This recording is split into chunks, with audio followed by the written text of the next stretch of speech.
কিভাবে আপনি আপনার ফেসবুক অ্যাকাউন্টের পাসওয়ার্ড চেঞ্জ করবেন। ফ্রেন্ডস, আমি এই ভিডিওতে দেখাচ্ছি আপনার ফেসবুক অ্যাকাউন্ট যদি অন্য কারো মোবাইল বা কম্পিউটারে লগ ইন করা থাকে তাহলে তার কাছে না গিয়ে কিভাবে তার মোবাইল বা কম্পিউটার থেকে আপনার ফেসবুক অ্যাকাউন্ট লগ আউট করবেন এবং কিভাবে আপনি আপনার ফেসবুক অ্যাকাউন্টের পাসওয়ার্ড চেঞ্জ করবেন। তো ফেসবুক অ্যাকাউন্টের পাসওয়ার্ড চেঞ্জ করার জন্য আর Facebook account log out all right করার জন্য আপনাকে ফেসবুকে আসতে হবে। ফেসবুকে আসার পর একদম উপরে ডান দিকে দেখুন প্রোফাইল লোগো শো করছে। আপনাকে এই প্রোফাইল লোগোতে ক্লিক করতে হবে। আপনার এখানে 3 লাইন থাকতে পারে। যদি আপনার এখানে 3 লাইন থাকে তাহলে আপনি 3 লাইনে ক্লিক করবেন। এবার এখানে আপনাকে স্ক্রল ডাউন করে নিচে আসতে হবে। নিচে আসার পর একদম নিচের দিকে দেখুন একটা অপশন আছে সেটিং অ্যান্ড প্রাইভেসি। এবার আপনাকে এই সেটিং অ্যান্ড প্রাইভেসিতে ক্লিক করতে হবে। সেটিং অ্যান্ড প্রাইভেসিতে ক্লিক করার পর সেটিং অ্যান্ড প্রাইভেসির নিচে দেখুন একটা অপশন আছে সেটিং। এবার আপনাকে এই সেটিংয়ে ক্লিক করতে হবে। ফ্রেন্ডস, এখানে এত কিছু করার দরকার নেই। আপনি যদি এখানে আসার পর এখানে একদম উপরে ডান দিকে সেটিং আইকনে ক্লিক করেন তবুও কিন্তু সেম পেজ ওপেন হবে। দেখুন সেম পেজ ওপেন হয়েছে। ফ্রেন্ডস, আগে কিন্তু ফেসবুক অ্যাকাউন্টের পাসওয়ার্ড চেঞ্জ করার অপশন এখানেই ছিল। এখন দেখুন এখন কিন্তু এখানে আর ফেসবুক অ্যাকাউন্টের পাসওয়ার্ড চেঞ্জ করার মতো কোনো অপশন নেই। তো ফেসবুক অ্যাকাউন্টের পাসওয়ার্ড চেঞ্জ করার জন্য আপনাকে একদম উপরে আসতে হবে। উপরে আসার পর একদম উপরের দিকে দেখুন একটা বক্স আছে। বক্সের প্রথমে লেখা আছে অ্যাকাউন্ট সেন্টার।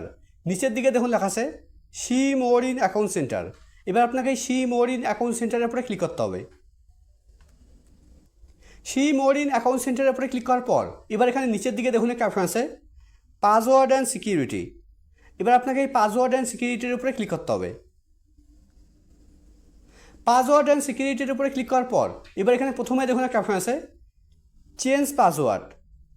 এবার আপনাকে চেঞ্জ পাসওয়ার্ডের উপরে ক্লিক করতে হবে। চেঞ্জ পাসওয়ার্ডের উপরে ক্লিক করার পর এবার নামের উপরে ক্লিক করতে হবে। নামের উপরে ক্লিক করার পর এবার এখানে প্রথমে দেখুন একটা ঘর আছে লেখা আছে কারেন্ট পাসওয়ার্ড। এবার এই কারেন্ট পাসওয়ার্ডের ঘরে আপনাকে আপনার ফেসবুক অ্যাকাউন্টের কারেন্ট পাসওয়ার্ড দিতে হবে। মানে আপনার ফেসবুক অ্যাকাউন্টে এখন যে পাসওয়ার্ডটা আছে সেই পাসওয়ার্ডটা এই কারেন্ট পাসওয়ার্ডের ঘরে দিতে হবে। তো আমি আমার ফেসবুক অ্যাকাউন্টের কারেন্ট পাসওয়ার্ড দিয়ে দিচ্ছি। কারেন্ট পাসওয়ার্ডের ঘরে কারেন্ট পাসওয়ার্ড দেওয়ার পর কারেন্ট পাসওয়ার্ডের ঘরে নিচে দেখুন একটা ঘর আছে লেখা আছে নিউ পাসওয়ার্ড। এবার এই নিউ পাসওয়ার্ডের ঘরে আপনাকে একটা নতুন পাসওয়ার্ড দিতে হবে।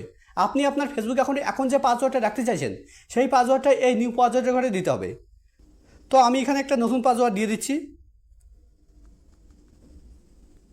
নিউ পাসওয়ার্ডের ঘরে নতুন পাসওয়ার্ড দেওয়ার পর নিউ পাসওয়ার্ডের ঘরে নিচে দেখুন একটা ঘর আছে লেখা আছে রিটাইপ নিউ পাসওয়ার্ড। এবার এই রিটাইপ নিউ পাসওয়ার্ডের ঘরে নতুন পাসওয়ার্ডটা আবার দিতে হবে।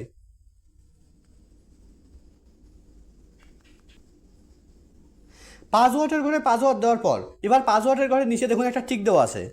আপনার যদি এখানে টিক দেওয়া থাকে তাহলে আপনার ফেসবুক অ্যাকাউন্ট যে মোবাইল বা কম্পিউটার লগ ইন করা আছে সবগুলো থেকে লগ আউট হয়ে যাবে। মানে আপনার Facebook account log out all drive হয়ে যাবে। এবার একদম নিচের দিকে দেখুন একটা অপশন আছে চেঞ্জ পাসওয়ার্ড। এবার আপনাকে এই চেঞ্জ পাসওয়ার্ডের উপরে ক্লিক করতে হবে। দেখুন আমার ফেসবুক অ্যাকাউন্টের পাসওয়ার্ড চেঞ্জ হয়ে গেছে এবং আমার Facebook account log out all drive হয়ে গেছে।